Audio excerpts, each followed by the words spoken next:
Siemanko, dzisiaj Wam chciałem pokazać swoją Amigę 600, którą zakupiłem na OLX-ie za zawrotną kwotę chyba 900 zł albo 850, nie pamiętam dokładnie.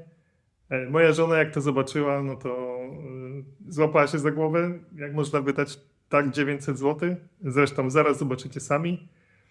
Była to najtańsza Amiga, jaką znalazłem w danym momencie na OLX, a kupiłem ją tylko po to, żeby pobawić się w jej naprawę i w modernizację. No dobra, to zobaczmy, co tu mamy. Dobrze zapakowane.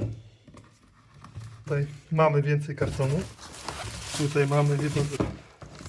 Zobaczcie, tak wygląda zasilacz. No wygląda tragicznie. Ale tego się spodziewałem. Jest, nie dość, że jest cały pożółknięty, to jest no, po prostu brudny.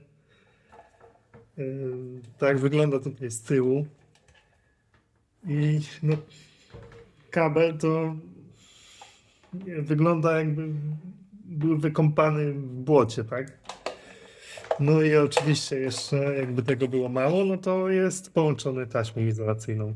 Więc tak to wygląda. Co mamy do dalej? O! Nawet są jakieś dyskietki, tego się nie spodziewałem. Co my tu mamy? Tutaj mamy dyskietkę, dysk startowy z inicjałami RG. Nie wiem, co to znaczy. Pewnie to są inicjały poprzedniego właściciela tej Amigi. Następna dyskietka, którą muszę trochę zakryć, bo tutaj są jakieś dane osobowe, więc tak trochę zakryję. Nie wiem, czy to widzicie, no ale tu jest napisane prezentacja i informacje o regionie Śląsk. Także takie rzeczy się robiło na Amidze. No, ale to są dyskietki 2HD, czyli de facto nie są to dyskietki amigowe, bo dyskietki amigowe no to są DD, tak? Więc nawet nie wiadomo, czy te dyskietki są od Amigi. Kabelek do podłączenia do telewizora. Ten akurat wygląda jak nowy. No jest tutaj nasza przyjaciółka.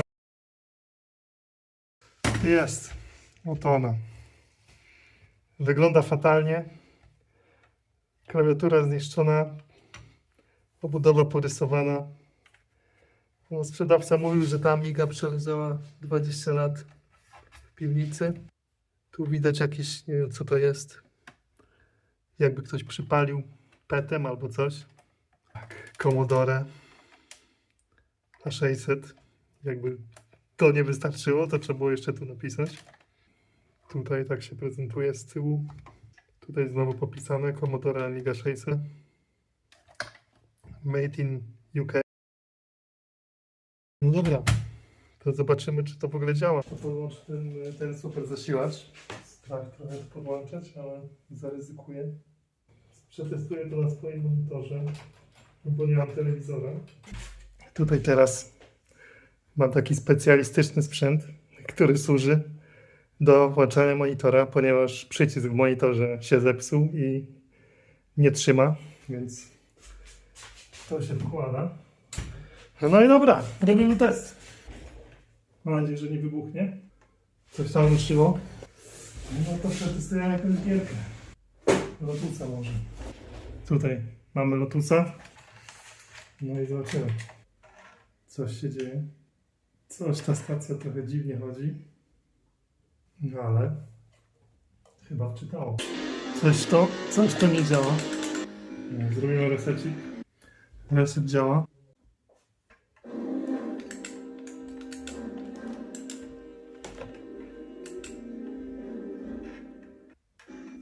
Dam wam głośniej. Ale coś to nie działa. Tak jak powinno. To jedziemy. No dźwięk nie działa tak jak powinien, więc zakładam, że coś jest nie tak z kondensatorem. Fatalnie. Fatalnie! Ojej! Muszę być pierwszy. Muszę być pierwszy. Jest! Wygrałem! Czyli niby działa, ale na pewno kondensatory są do wymiany, bo za pierwszym razem nie wczytało. Za drugim razem coś tam dźwięk szwankował, a przed kondensatorami to na pewno klawiatura do czyszczenia. ta obudowa raczej nie zanosi się, żeby była ok, bo liczyłem, że ona będzie do czyszczenia, no ale tutaj są takie artefakty, że tego się nie da naprawić. To wszystko, co chciałem Wam dzisiaj pokazać. W następnych filmach pokażę Wam, jak zabieram się do nauki lutowania.